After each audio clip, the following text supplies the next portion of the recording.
अभी भावक बागी बलिया से आए हुए चौधरी साहब ने, लेकिन 15 मिनट के बीच में उन बच्चियों का एक प्रोग्राम हो जाए, मैं आग्रह करता हूं शिक्षक साथियों से बच्चियों को मंच पर प्रस्तुत करें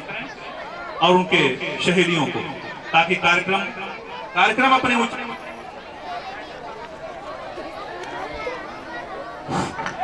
और भाई वीरेंद्र से मैं आग्रह करता हूं कि जो अगला कार्यक्रम बच्चियों का है उसको पहले से घोषित है, वो तैयार रहें, ताकि जिस समय उनका नाम पुकारा जाए वो सीधे मंच पर आ जाए और कार्यक्रम में विलंब न हो। तो इस प्रोग्राम के लिए आमंत्रित किया गया है, उन बच्चियों को मंच पर प्रस्तुत करें।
वो पहले से तैयार है। मैं शिक्षक साथियों से वीरेंद्र जी से आग्रह कर रहा हूं,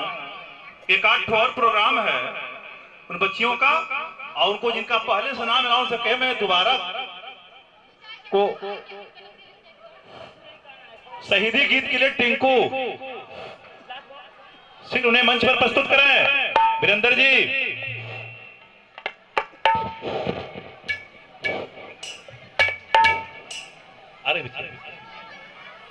हेलो हेलो शहीदी गीत लेकर के बच्चियां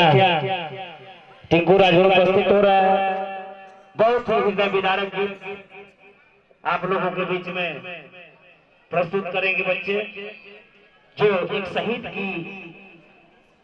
हो जाने के बाद इस सरजमीन पे जब वो शव आता है तो किस तरह का मातम होता है और क्या सम्मान होता है, ये बच्चे प्रस्तुत करेंगे। और निश्चित तौर पर से आप लोगों से मैं हाथ जोड़ के विनम्र आग्रह करता हूँ कि जहाँ अच्छा लगे बच्चों के उत्साहवर्धन हेतु आप लोग ताली बजा दिया करिए एक बार जरूर।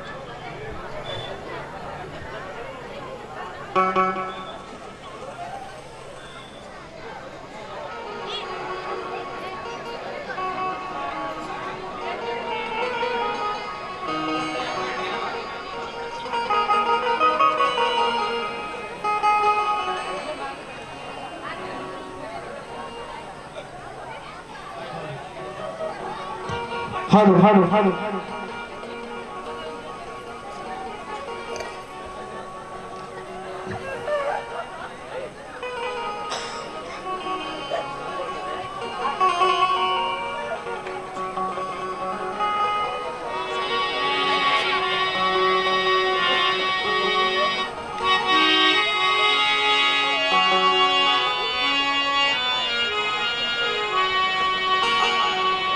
पापा का है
कि देश के अरमान टूट जाते हैं। इसलिए मैं कहना चाहता हूं, इन बच्चों के अरमान को न तोड़ा जाए और अरमान न टूटने पाए। और इसके लिए देश, समाज, व्यक्तियों से, व्यक्ति से मिलकर परिवार बनता है, परिवार से समाज बनता है और समाज से राष्ट्र का निर्माण होता है। और यह सबकी भूमिका निश्चित रूप से यह शिक्षा है, शिक्षण संस्थान है। इसके पहले भी बहुत सारे आंदोलन हुए, अभी मंत्री जी बताएंगे। सन 42 का आंदोलन या जो भी आंदोलन हुआ है, निश्चित रूप से ऐसे इंटरमीडिएट कॉलेज और डिग्री कॉलेजों से हुआ था। जेपी आंदोलन का नाम आपने सुना होगा। जब इमरजेंसी 25 जून 1975 को इस देश में आई थी, आंदोलन की आवश्यकता हुई, तो ऐसे ही शिक्षण संस्थाओं से जहां जो समाजवादी नेता जिनके मन में एक सपना था इस विद्यालय की स्थापना किए, ऐसे लोग हम लोग तो गवाह हैं, बैठे हुए हैं और चलते रहे हैं। और आज माननीय मंत्री जी गण के द्वारा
बच्चियां पहले से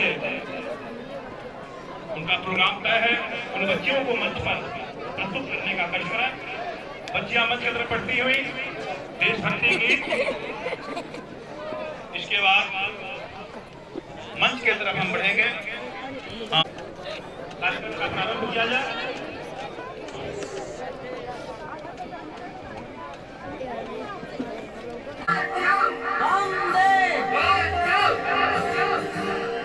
मेरे प्यारे वतन तुझको कितना नमन दिल मेरा पुकारे वंदे मातरम मेरे प्यारे वतन तुझको सत सत नमन दिल मेरा पुकारे वंदे मातरम मेरे प्यारे वतन तुझको सत सत नमन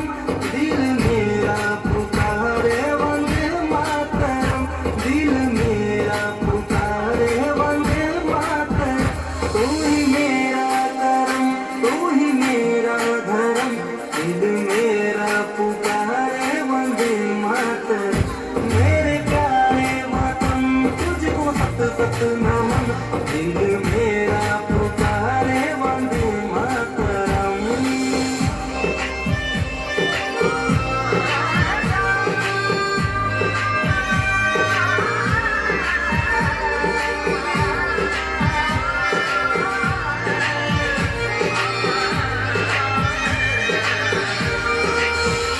तेरी मिट्टी की खुशबू मेरे साथ में तेरा एहसास दिल मेरे एहसास में तेरा एहसास दिल मेरे एहसास में तुझ बिना छावर ये मेरे सारे जन्म तुझ बिना छावर ये मेरे सारे जन्म दिल मेरा पुकारे वंदे मातरम मेरे प्यारे वतन तुझको सत सत नमन दिल मेरा पुकारे वंदे मातरम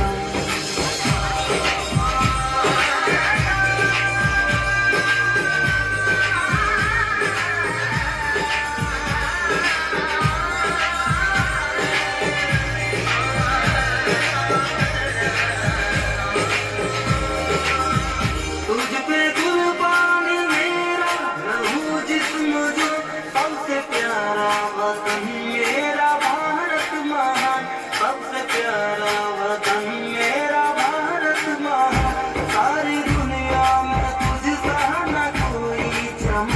सारी दुनिया में तुझ सा न कोई चम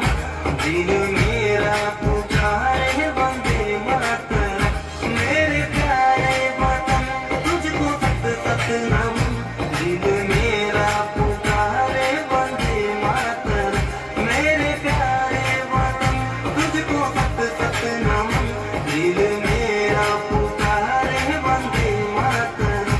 मेरे प्यारे वतन तुझको सत सत नमन दिल मेरा पुकारे वंदे मातरम दिल मेरा पुकारे वंदे मातरम तू ही मेरा करम तू ही मेरा धर्म दिल मेरा पुकारे वंदे मातरम मेरे प्यारे वतन तुझको सत सत नमन दिल मेरा पुकारे वंदे मातरम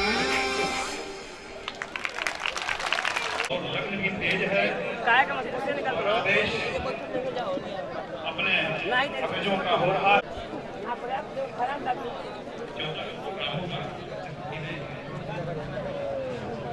अब मैं वीरेंद्र जी की तरफ बढ़ रहा हूं उसके पहले इधर देखिए आप वीरेंद्र यादव जी से आग्रह करता हूं कि आप आवें और हमारी जो संस्कृति रही है उस संस्कृति के तहत इस विद्यालय पर विद्यालय परिवार की तरफ से अपने अतिथियों का स्वागत करें और अपने विचारों को खुलकर रखें अपने अतिथियों के सामने अपने अतिथियों के सामने भाई और तमाम महानुभावों के स्नेह से क्या कार्यक्रम देखने के लिए और करने के लिए मिल रहा है और इस कार्यक्रम में सभी मेहमान अतिथिगण और सभी विद्यार्थियों का मैं विद्यालय की तरफ से अपने तरफ से सबका हार्दिक स्वागत अभिनंदन करता हूं। मेरे लिए आज कुछ कहने का कोई विषय नहीं है, इसलिए कि मुझे कोई विषय किन्होंने नहीं दिया है तो मैं पढ़ा ही नहीं हूँ। आज मुझे खुश होने का विषय है, मैं बहुत खुश हूँ। सभी साथी आए हैं, सारे साथियों का मैं पुनः अभिनंदन करता हूँ और अपना सारा समय माननीय अंबिका चौधरी साहब, माननीय ओम प्रकाश जी, माननीय सनातन पांडे जी, इस कार्यक्रम को भव्य नहीं ऐतिहासिक किया है। इन सभी के चरणों में मैं सादर प्रणाम करता हूँ। और प्रमुख जी थे, प्रमुख जी के निर्देशन में सुझाव पे विद्यालय खुला और मेरा जीवन का सेवाई तीर्थस्थल है यह विद्यालय मंदिर, और तीर्थस्थल ही मंदिर में आ गया। अब क्या बात है, अब कोई कमी नहीं रह गई है। और जितना भी यहाँ कोई भी विकास हुआ है, पहले घास फूस में इस विद्यालय का आपके द्वारा शिलान्यास हुआ है। भाई बबलू भाई बताएं, जो भी हुआ है इसमें आप सबके कृपा से हुआ है। और जीवन में चौधरी साहब ने जितनी मुझे इज्जत दिया है, मैं निवेदन करूँगा इतना इज्जत लायक मैं हूँ, थोड़ा कम कर दीजिए। और शासन बाबा आए हैं, हम लोग के आदर्श रहे हैं और जीवन में आपने बहुत मदद किया है। इतना उत्साह बढ़ा है, इतने अच्छे लोगों से मुलाकात कराई, आशीर्वाद दिलवाया जिससे की तुलना मेरे जीवन में मैं सोचा ही नहीं था। इसलिए मैं पूरा सभी साथियों का, विद्यार्थियों का, अभिभावकों का जो आए हैं वो मेरे देवतुल्य हैं, मैं सबका स्वागत करता हूँ। किसी साथी को तकलीफ हुई है तो मैं क्षमा चाहता हूँ, सादर प्रणाम करता हूँ। आप सबका निर्देश होगा तो जो भी आदेश होगा मैं मानूंगा, मैं तो आदेश मानने वाला हूँ। आपका आदेश हुआ, हम लोग कंठी माला मिला है, ओम प्रकाश का भजते हैं, दिन रात कटता है, ये जीवन चलता है। आप सबके आशीर्वाद से पुनः सभी साथियों का मैं हार्दिक स्वागत अभिनंदन करता हूँ। जय हिंद, जय भारत, जय हिंद।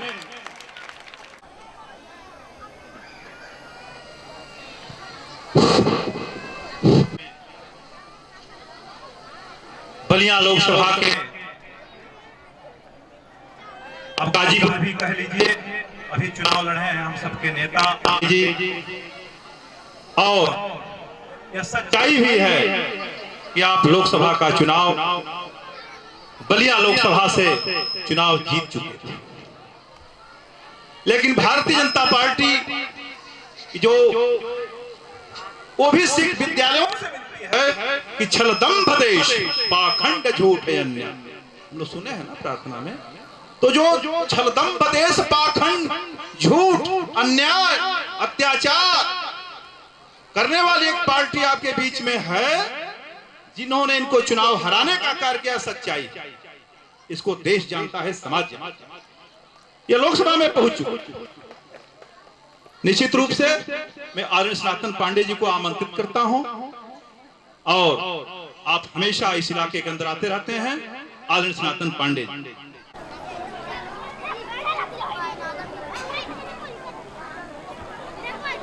कार्यक्रम की अध्यक्षता कर रहे परम आदि परम श्रद्धेय ब्लॉक प्रभारी समाजवादी पार्टी श्री राधेश्याम यादव जी, आज के कार्यक्रम के मुख्य अतिथि पूर्व मंत्री बड़े भाई ओम प्रकाश सिंह जी, हम सब के अभिभावक पूर्व मंत्री परम आदरणीय परम श्रद्धेय माननीय अंबिका चौधरी साहब, आज के विद्यालय के वार्षिकोत्सव कार्यक्रम के संचालक भाई शशिकांत सिंह जी,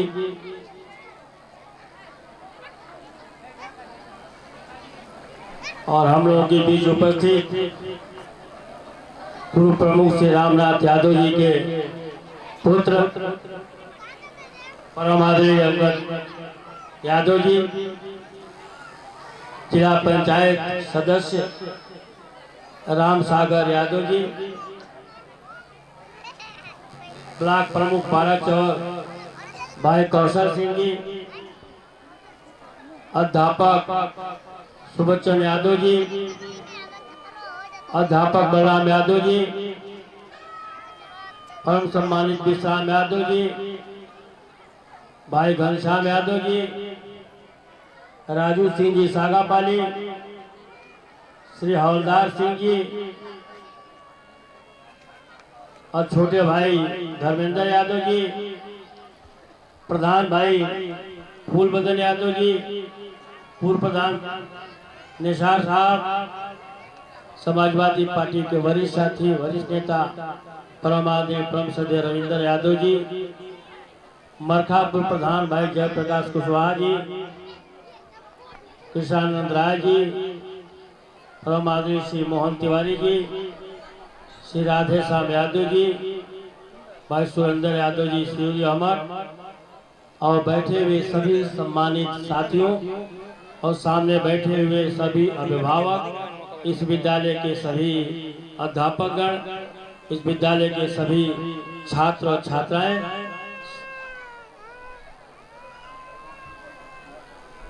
मैं श्री वीरेंद्र यादव जगदीश जी को इस बात के लिए बधाई देता हूं कि सुदूर ग्रामीण इलाके में आपने इस विद्यालय को समाजवादी सोच के धनी जिन्होंने आपको प्रेरणा दिया, पूर्व प्रमुख रामनाथ जी, और जिन्होंने अपना सब कुछ आप पर विश्वास लगाकर इस विद्यालय की स्थापना में सहयोग दिया, परम आदरणीय ओम प्रकाश सिंह जी, भाई वीरेंद्र जी को इस बात के लिए मैं साधुवाद देता हूं कि संचालक महोदय जी ने कहा ये अपने पिताजी का नाम बाद में और अभिभावक और नेता को सम्मान देने के लिए भाई ओम प्रकाश जी का नाम आपने पहले रखने का काम किया, इसलिए मैं आपको दिल की गहराइयों से साधुवाद देता हूं। साथियों, यह विद्यालय का परिसर है। मैं उन विद्यालय के अध्यापकों को इस बात के लिए भी बधाई देता हूं कि जो विद्यालय के बच्चों ने अपना कार्यक्रम प्रस्तुत किया, जो उन्होंने जिनको अपनी जिम्मेदारी दिया था, जिस पात्र के रूप में जो अपनी जिम्मेदारी दिया था, उस पात्र का इस विद्यालय के बच्चों ने बहुत बखूबी से निर्वहन किया है। इसलिए मैं अध्यापक गणों को भी और कार्यक्रम में भाग लेने वाले सारे बच्चों और बच्चियों को भी दिल की गहराई से उनको साधुवाद देता हूँ। साथियों,